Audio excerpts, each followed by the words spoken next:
si quand vous faites du sport, vous avez autant de plaisir qu'en mangeant ces rondelles de saucisson ou ce fondant au chocolat, eh bien vous avez bien de la chance, c'est gagné. Mais aujourd'hui, on va dire des vérités. Avec vous, Damien, vous êtes enseignant en sciences des activités physiques et sportives.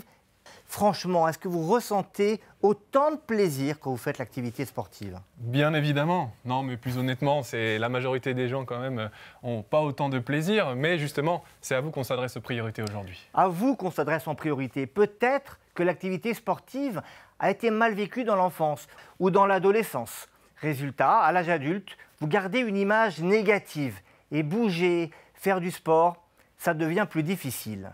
Et puis, il y a nos gènes qui interviennent peut-être. On va vous montrer dans cette animation quel peut être le rôle entre les gènes et le plaisir à faire du sport. Effectivement, en fonction des gènes que l'on porte, on va avoir plus ou moins de plaisir à faire de l'activité physique. Et là, vous avez la molécule d'ADN. Et puis, il y a une étude chez l'animal, la souris notamment, qui montre que les souris qui ont dans le cerveau, donc dans la zone correspondant aux récompenses et aux motivations, des petites protéines ici qui sont exprimées, notamment les CB1, eh ben, elles sont plus physiquement performantes parce que plus motivées à faire de l'activité physique. Elles font plus de sport spontanément. Les souris, plus probablement qu'elles ont plus de plaisir à en faire. Alors, si c'est vrai chez l'homme, chez l'humain, eh bien, on pourrait imaginer que, pareil, s'il n'y avait pas de récepteur CB1 au niveau d'ATV, là, c'est une zone qui joue un rôle dans la récompense, eh bien, l'individu serait moins motivé pour réaliser un exercice physique. Donc, si vous ne ressentez pas de plaisir à faire du sport, c'est peut-être favorisé par la génétique et il va falloir chercher autre chose que le plaisir pour vous motiver. D'ailleurs, regardez ce chiffre de 60%. 60% des Français font du sport pour leur santé plutôt que par plaisir, Damien. Oui, impressionnant, hein, mais la santé n'évoque pas forcément la même chose pour tout le monde. L'activité physique peut me permettre de réduire les douleurs, de réduire mon stress, améliorer sa silhouette comme vous êtes en train de le faire. Ouais, ça, les biceps. Avoir des beaux biceps pour la plage cet été, effectivement, et aussi améliorer le souffle. Le souffle, c'est quelque chose d'important. Je vous montre le témoignage d'une patiente, elle s'appelle Nassima. Regardez ce qui lui est arrivé après seulement 15 jours de vélo elliptique. De faire du vélo elliptique, ça m'a apporté une amélioration nette de mon souffle. Je me suis aperçue que dès 15 jours, je pouvais déjà faire des choses que je ne faisais plus avant, avec plus de facilité en fait. Par exemple, monter les escaliers pour entrer chez moi, j'habite au 2e étage, mais aussi faire des marches plus régulièrement. Alors on peut noter ce qui se passe pour évaluer ses progrès, c'est ça, Damien? Oui, effectivement. Alors si l'activité physique ne vous apporte pas forcément du plaisir, il est important de repérer peut-être les critères qui sont importants à vos yeux et surtout de les noter pour les plus anciens, par exemple, dans un petit carnet comme ça, ou pour les plus jeunes, merci beaucoup. sur votre smartphone et de les suivre dans le temps. C'est ça qui est important. Suivez bien vos progrès et ce qu'ils vous procurent. Quand on interroge les patients et qu'on leur dit « mais qu'est-ce que ça vous a apporté ?» Les personnes qui cherchent à perdre du poids nous disent « j'ai pas perdu de poids ». Les personnes qui espéraient se sentir moins stressées n'ont pas forcément eu ce sentiment de se sentir moins stressées. Mais il y a toujours un bénéfice. Et quand on les interroge bien, si on vous interroge bien, vous verrez que ça vous a apporté quelque chose, ne serait-ce, comme on l'a vu ici, que moins d'essoufflement quand vous montez les escaliers. Alors, si vous ne ressentez malgré tout pas de bienfait, il y a une autre manière d'être motivé, c'est d'attendre de cette activité physique et sportive une récompense. Oui, tout à fait. C'est ce qu'on appelle la motivation extrinsèque. La première d'entre elles, c'est l'approbation sociale, c'est avoir l'admiration de ses pairs en tant que pratiquant. La deuxième, c'est la comparaison sociale, c'est là, je suis le meilleur, c'est moi le boss, je suis meilleur que vous, se comparer, s'évaluer. Et puis, il y a aussi l'appât du gain, par exemple, alors pas comme au volley malheureusement, où les pauvres... On ne gagne pas beaucoup d'argent au volley. Pas spécialement bien payés, mais en tout cas, oui, l'appât du gain, avoir une médaille, avoir de l'argent, ça peut motiver à pratiquer l'activité physique. Alors, ce qu'on va vous dire maintenant va peut-être vous faire hurler. Pour motiver les gens à bouger, si on se base sur quelques données scientifiques, on peut penser qu'il faudrait que l'assurance maladie offre de l'argent. C'est une étude assez hallucinante qui est sortie, qui s'appelle TRIPA. Et effectivement, donc les volontaires étaient payés au nombre de pas réalisés. Donc ils utilisaient Et ça marche. un bracelet d'activité physique et en fonction du nombre de pas, Effectivement, ils étaient payés au nombre de pas. Et a priori, ça fonctionne. ça fonctionne, ce qui voudrait dire, ça Impressionnant. fait un petit peu peur, qu'il faudrait désormais nous payer pour obtenir que l'on bouge plus.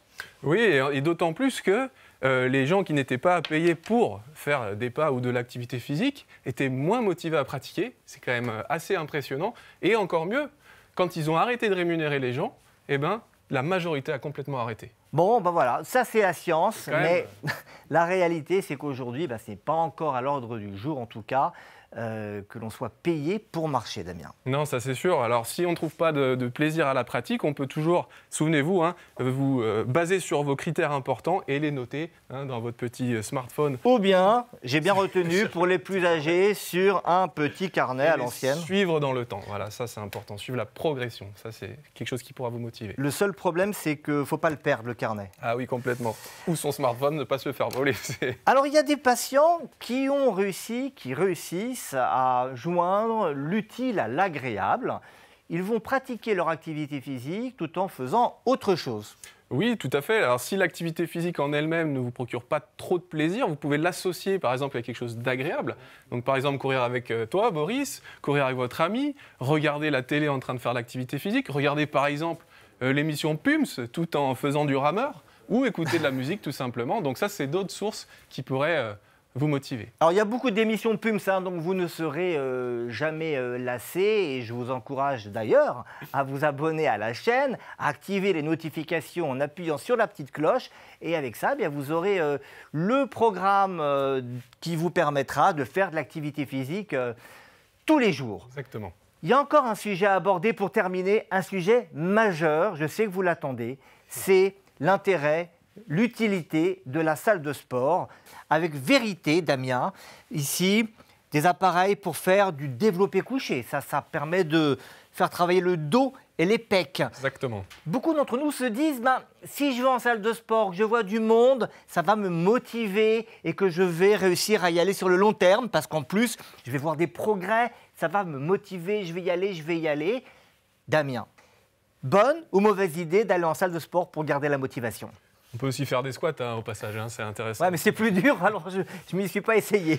Non, plus sérieusement, la salle de sport, pourquoi pas? Mais la difficulté, c'est de rester motivé sur le long terme. Mais ça, c'est pas donné à tout le monde. C'est pas donné à tout le monde, c'est quelque chose qui a été étudié. Un article, notamment par un économiste, nous dit la chose suivante. Les abonnés absents des salles de sport font leur succès. En clair, si pour des sommes relativement modestes, on peut s'inscrire en salle de sport et y aller à volonté, c'est parce que la majorité des abonnés, ça donne finalement très peu aux activités proposées. Et on a recueilli des témoignages. Écoutez ça, c'est édifiant. Je me suis inscrit à la salle il y a 3 ans, je pense. J'ai dû y aller 5 fois, je crois. Je me suis inscrit à la salle de sport. Je suis allé au début et après j'ai arrêté. J'étais plus motivé. Je me désabonne pas, j'imagine que je vais le faire, mais j'ai pas la motivation. Alors Damien, en un mot, salle de sport, oui, non, quand, comment, mode d'emploi. Mon conseil avant de s'abonner effectivement dans ces salles, c'est peut-être prendre un coach sportif et qui assure un vrai suivi et pouvoir faire des séances cadrées ou tout simplement pratiquer en groupe, c'est plus motivant. Et puis aussi effectivement focaliser sur vos critères propres pour pratiquer l'activité physique et vous allez découvrir les pouvoirs extraordinaire de votre corps. Motivant, non? Voilà, mais surtout, ne vous dites pas, je vais faire Superman à la salle de sport, je m'abonne pour 2 ans, parce que si je suis abonné, c'est sûr que j'irai. On en parle d'ailleurs dans d'autres émissions, n'hésitez pas à les regarder, à les re-regarder. Regardez Pums, abonnez-vous à Pums.